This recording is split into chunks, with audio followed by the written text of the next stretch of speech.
What's up guys? So, hindi naman kompleto ang trio ngayon. Hindi naman kompleto ang aming samahan ngayon.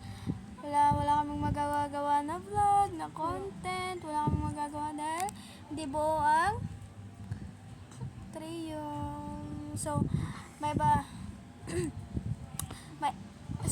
wala kasi si Rachel guys. Kasi, ano yan sasabihin yun? Kasi, that is her buhay niya yun eh.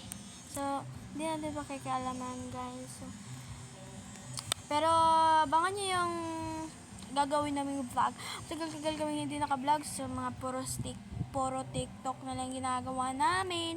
Ina-upload namin sa YouTube channel namin. Kasi, wala kaming magawa. TikTok na lang kami. Kasi wala kaming magawa guys. Kasi wala si Rachel. Pero, abangan nyo yung aming vlog. Secret lang yun kasi abangan nyo eh. So, dapat abangan nyo talaga. So, mag-a-day in our life sana kami without Rachel. Kaso, malungkot guys. Hindi kaya. Hindi namin kaya. Malungkot.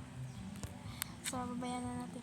At see you to new vlog namin sa susunod.